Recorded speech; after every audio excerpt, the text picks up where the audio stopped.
Welcome back, folks. It is another wonderful day to be above the green stuff, as they always say. Unless, of course, you're not.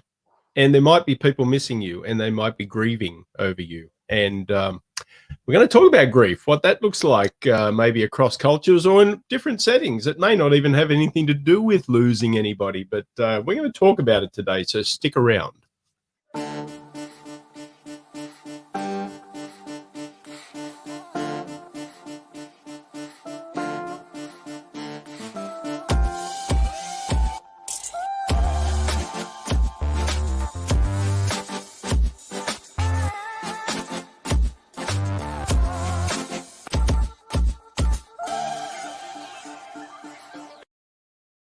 Yes, welcome back to Chaps, Many Cultures, the #1 show on the business of culture and the culture of business. Monday. How are you, pal? I'm alive, and that's a good thing for a lot of people. I'm not sure it's a good thing for all people, but I think for a lot of people that I know, I think that's a good thing. Welcome, everybody. Glad you're tuning in. And let us know where in the world you're tuning in from. It's always good to know how far our reach is and where people in the world are watching. Or if you're not watching live, you might be watching the recording. You may do some, I learned a new word this past half year.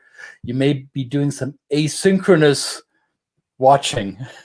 Asynchronous. That is apparently the word that's been used for that.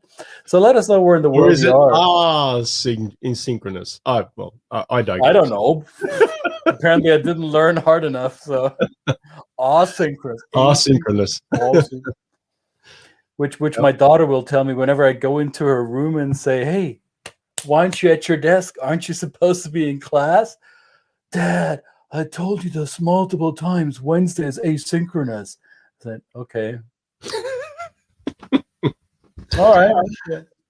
Consider yourself told. Consider yourself told. I am being told. Good. So what are we talking here about today? We're talking about grief, and yet you see us pull some nonsense jokes out of our hats. So aren't we being serious about this? And isn't this a somber matter?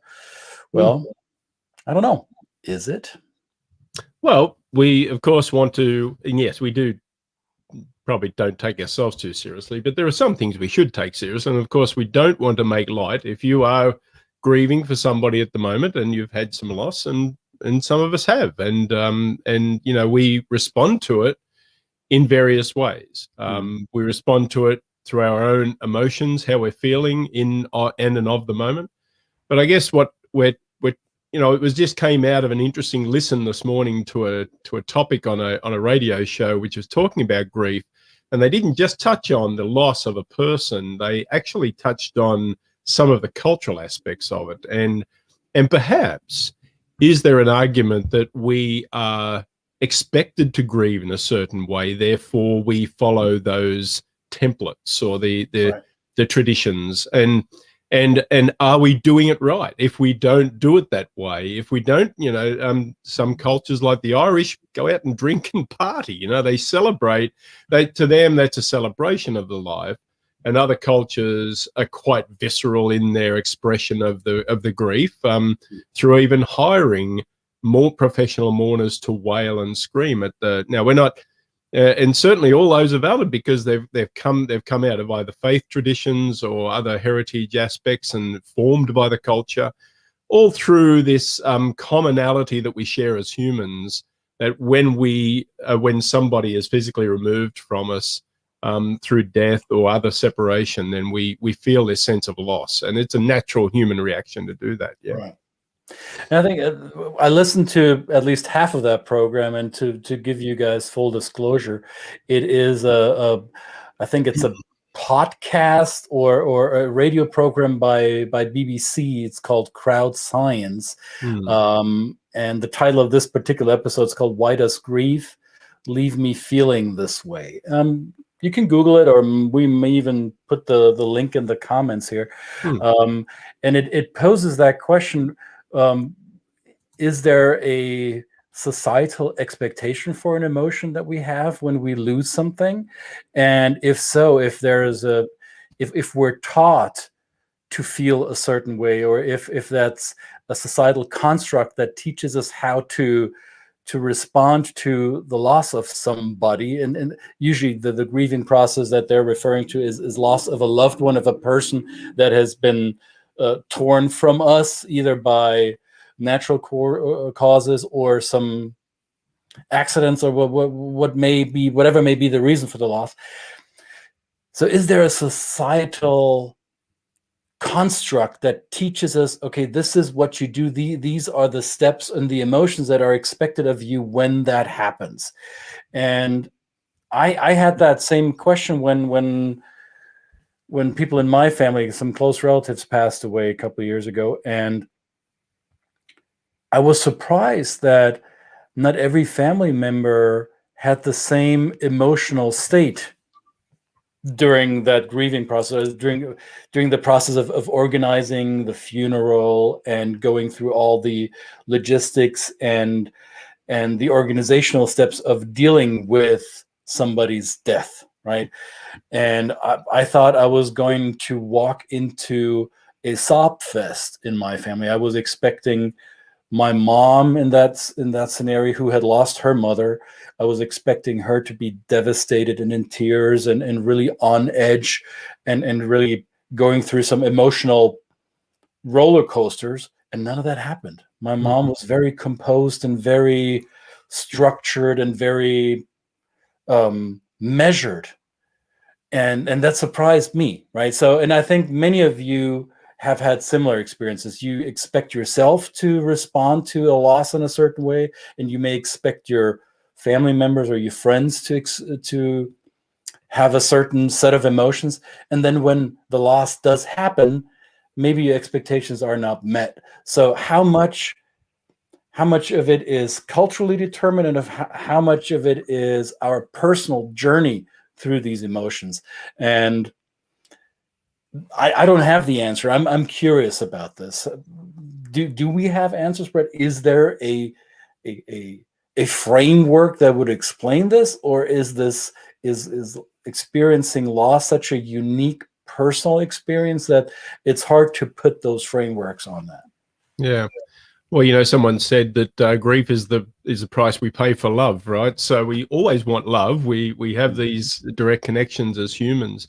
But I think hearing you tell that story, and listening to what I listened to this morning made me think about the almost scripted version I offer clients when I'm talking about preparing them for this adventure, going off and living in another country, because it's been proven that actually is an expression of grief also, not a grief of a loss of a loved one or anything, but it might be the grief of the presence of the people that are close to you and you have around you every day. It may even be the loss of the person you look at in the mirror, the loss of identity, the grief for the person, this wonderful professional person you knew back in your home country that was so secure and able to perform at the very highest level. And now with the discombobulation of living and practicing your craft in another culture, this becomes kind of a grieving process for, like, who am I now? What's my identity? So there's a whole bunch of things to fit into. And they questioned this morning, because I've used this myself, and this is why I probably will maybe not use it. But when you say that story, I'm assuming that everybody may experience grief the same way. So I'm putting it in that framework. But perhaps the people I'm sitting with, like you say, your family, there's certain people that don't experience grief in that way. So they said to give you more context on this, when my grandmother passed, I think I was the one sobbing the most. Yeah. I was much more in my emotions than my mom, my grandmother's immediate daughter was. I was like, I was wondering, so why am I feeling more emotions, or why am I showing more outward emotions than my mother, who spent a lot more time with her mom than I did? So yeah, weird, right? Or not? Yeah, well, I don't know, and there's no right or wrong. That's the whole beauty about this. But I think it was interesting this morning. Somebody said, and I put this up specifically. I wanted to share this. These are the emotions, right? that this kind of path of emotions that we say people go through, and they go through grief. And an expert said this morning, this is actually not where it came from. This came from people that were dying themselves. When you find out you're facing your mortality and you go through denial, anger, bargaining, depression, and acceptance, and then it was co-opted by the people who were talking about the process of grief. So yeah, I think it's the 𝙏𝙬𝙤 model, right? So it's the 5 stages of grief, and as you said, it's been co-opted. There's bookshelves full of it about the self-help in the self-help section of your local bookstore, and I've been wondering about this myself, because is that really something that we go through in a step-by-step, and once we're done with denial, we're gonna live in the anger field, and then once we pass through the anger field, we enter the bargain hall, and after we're done with the bargain hall, we sulk in our depression hole? I don't think so. I think we can what's the word? We can circulate or oscillate through all these 5 states and all these 5 emotions many times over. Miss some altogether. And I think that's the expectation that people are, I think they were saying that people are viewing you from the outside. They're expecting you to express your grief in a certain way, and it may be through this. So people, I'm sure they're not sitting there with a little notebook going, okay, is this person in anger? Better tick the boxes, right? This is the process. But the expectation is that if you don't show up that way, then are you not grieving in a proper sense, in your culturally, appropriate way? And that's an interesting point to me. So I think that is something I as a facilitator, I want to stop myself doing, and just assuming that people are, when you go through cultural adaptation. And I certainly went through probably 2 or 3 of these things when I went through my adaptation coming to this country. So they definitely occur. There's no, we want to validate that people do go through this when you're separated from your loved ones, even as an expat. Because I did, and I tell people that, but maybe we want to get out of this process of saying, and it's definitely going to happen to you the same way. No, it's not. It's just everybody's at their own. And I guess the ability to give them the heads up and say, once you start feeling these emotions, you can take real good strategies to counteract them. And it doesn't mean you kind of have to do it just to tick a box. Yeah. And I think a lot of people are initially a little bit skeptical to accept the grieving process template or the grieving process analogy for experiencing the losses you encounter when you move abroad for work. I think it would almost, for some of us, it might be frivolous to compare my own personal professional journey with that of losing a life in the family, right? So it might be, there might be a hesitancy to draw these parallels. And yet, as you say, Brett, when you give up your home that you spent, I don't know how long to make it yours, and maybe paid a lot of money to make it yours, or you have developed these social connections around your home, and this is what feels like home to you because it gives you that sense of security, predictability, and safety. And now you're moving away from that. You're tearing yourself out of that context. That is a loss. That's a grieving process, right? So I remember I actually had a family, it was a mobility cultural training program, and they were from southeastern Germany, close to Austria, and they lived in a very rural area in Germany, and they lived on in an old farm building. And the wife in that family, she was deeply rooted in that community. The way they were living meant so much to her, and she didn't realize it until her husband was sent overseas. And now they found themselves in the southern part of the United States, and she hated it.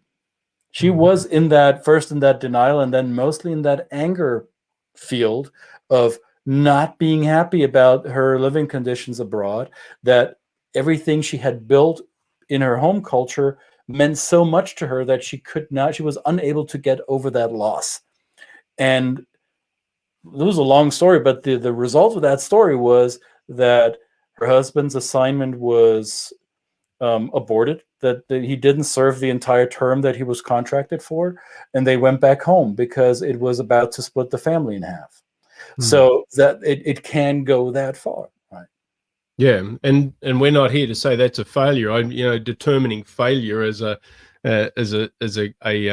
construct is a bit harsh in that settings. These are real emotions, so you have to validate them. And I think the other good point about this morning is that just as you said, some people are a little skeptical, but you can make the connection because the neurologist mentioned that there is a connection between how the amygdala responds when we lose somebody. This is the survival instinct of us as a species. Once we lose somebody, we're faced with mortality, and we were drawn to grieving their loss because we realize that there is something missing from our lineal pathway in our mortality. And now, it doesn't get to that level when you're in another country, but it is our amygdala. It's still at work. It's our grief process in our amygdala saying, what is, we've disconjointed our natural path of life, what we thought it was going to be. Now we're in a country that speaks a different language, and the kids are having to deal with all, making new friends and things like this. So there is a kind of a connection, and I can see, as somebody has gone through it myself, it is the same feeling because, I remember measuring this against the way I felt when I lost, say, my grandmother. In your case, the same, at a kind of early age, early 20s. But yeah, so the connections are there, and I think they're different for everybody. And it's facilitators and for people out there that are contemplating these moves and have been through them.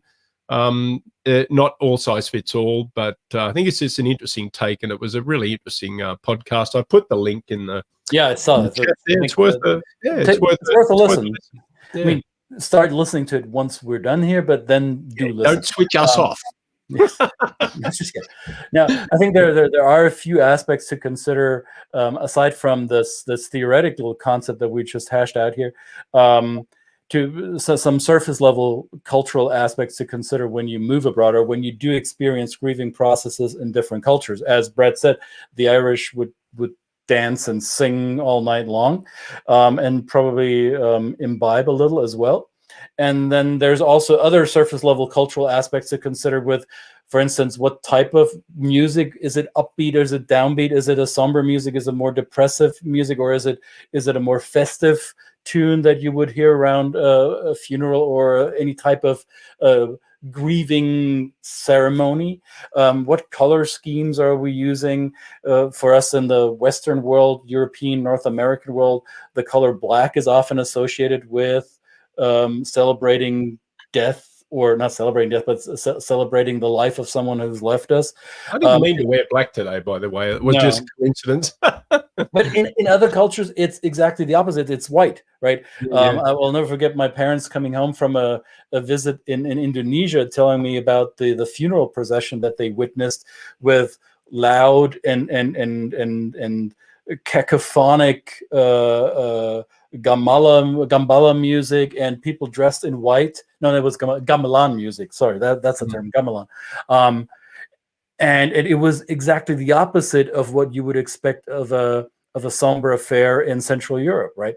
So, is a culture prone to emotional expression outwardly, or does emotion live inside, or only reserved for a close circle of people, and we don't show that to a greater public? Some of these factors are to consider when we're talking about a grieving process, and that's where we started off as, right? So that there are the cultural frameworks that set the expectation of what am I supposed to do, or what will be the appropriate thing for me to do now that I'm grieving, right? Is it okay for me to walk around in public and bawl my eyes out? Or is that something that I reserve for my immediate internal circles, and outside I will keep a straight face, right? So that is, of course, affected by our culture. Yeah, absolutely. So, Yvonne, thank you very much for joining us. my husband and I just republished a book called Voices of the Grieving Heart, an anthology of over 160 poems. Poems are great when you're in that mood. The poems are fantastic. Essays and artwork from 83 contributors from around the world who have lost loved ones. One contributor lost her dad at the age of 8. She was in Britain and was told, "Don't complain, don't make a fuss," which is, sometimes we say this about the people in the UK, maybe a stiff upper lip, that type of approach to these events. And she wishes she had been given the chance to express her loss loudly and communally. Yeah. So there is the opposite effect, that sometimes what you feel inside, you're not allowed, you're not feeling the ability to express, and especially at a young age, it can really have an effect if you're not kind of able to express and process these emotions. At least talk with somebody. It's a difficult part. So thank you, Yvonne, for that input. I would love to let's go back to that, the book, The Voices of the Grieving Heart. I think I'd love Yvonne, that. feel free to post a link in the comment box, wherever people can find that. Feel free to post that. That would be a great resource for people who want to dive deeper into this topic. Thanks for sharing that. Thank you. Awesome. Wonderful. Awesome. Yeah. Great. Well, also, good topic. Thank you. I agree, Yvonne, and but it's one we could probably we should probably get some experts in to talk about, because I think it's fascinating to process these discussions. I mean, I don't want to get us into a sad place here, but I was reminded of this, I think this past week. The German government did a public ceremony commemorating the lives lost in the Corona pandemic, and it was a very somber, low-key affair, right? And as I was reading the reports about it, I thought, it's a very German thing to do. Yeah. It was not a big fanfare. It was not big and loud, right? And other cultures handle that differently. And I think in when I say Brett and I, we live in North America, and we're both are. Thanks for sharing that, Yvonne. Awesome. Thank you, Yvonne. Yeah. We were both raised, and we live in what would be referred to as a Western cultural context. Death and our mortality are not necessarily things that follow us in our daily lives, because that is something that is almost in Western cultures often I'm not sure if I'm not ready to have this conversation. I'm alive and well now, and let's make the best of my day now, and self-actualization and me, and let's go about our days. And the perpetuality of our lives, which includes death, is not something that is openly discussed, or that is something that is something that lives in our day-to-day activities in Western cultures. Let's just go south of the border of the United States, go to Mexico. They have a whole celebration around this, right? The Dia de los Muertos, where death is a part of life. It is seen as something that is the yin to the yang, right? And the way cultures look at the end of life, and how we treat those who are in let's say in the final quarter of their lives, or the final 10th of their lives, how do we deal with those who will leave this plane of existence in the very near future? That is also indicative of our culture, right? Yeah, absolutely. Many different heritages and practices that have survived many millennia, and we're a strange breed, us humans. Sometimes we face these things, sometimes we don't. And I think the other message this morning is it's all about closing the loop. It's all about the story. It's about the longing and the brain trying to make some reason of our mortality, where perhaps there is no reason, and it's a mystery, and that's a mystery at different levels for everybody. And let's leave it at that. I like your point about closing the story, because the fact that we're talking about somebody that left us, my grandmother, your grandmother, we're telling that story. That means we're closing the loop for ourselves, and we are honoring the memory of those who are not with us right now. Yeah. Doesn't mean they never existed. Doesn't mean that they have a different existence now. Who knows? But we're telling the story, which helps us close that circle. Right? Absolutely. And just to close this circle, Yvonne, perfect. We needed to know where everybody is, and Yvonne is in San Francisco Bay Area, which part of the world I absolutely love. A nice spot. And I hope Carl hasn't rolled in too bad today and made it cold. But that's what the fog does. That's what Carl does, unfortunately, in San Francisco. Welcome, Carl, if you're there. Well, it's a bit early for Carl. It's probably only 1 o'clock. It's 1:42 in the afternoon. A bit early for Carl. Oh, well, Carl the fog, by the way. Somebody asked me that. What do you keep calling him Carl? So apparently, Carl, the fog in San Francisco is a name. He's called Carl. You know, he sneaks up on you. There's somebody who was caught, you know, with his shorts and t-shirt on the pier once before. Carl with a C or with a K? I think it's K. Actually, and this is going to close that loop. This is going to close that story because Carl was my grandmother's last name. There we go. There you go. How about that? Thanks. Interesting. So, Carl, we're not going to close the loop. We're going to leave it up to the audience. Write in the comments, is it Carl with a C or Carl with a K? I'm going to bet money it's K, but that's just me. Well, and I'm not a betting man, so you win. not even a little like bottle of something, I don't know, to celebrate the passing of this episode. Yes, I have actually have two. I have two triple Trappist bottles in my fridge. So very nice. There we go. Well, that's another one. Two Chaps, Many Cultures. Thank you very much. Happy Monday on a, I think not a sad topic. I think it's a good topic to discuss. It is. Thank you very much. We'll be back tomorrow with another topic and some announcements on Clubhouse coming up. We've been exciting little event coming up in a couple of weeks on Clubhouse, Open Town Hall, featuring us two ugly mugs, even though on Clubhouse you don't actually have to put up with our faces, which is great. It's fantastic. That's a bonus. so if you say so, thank you.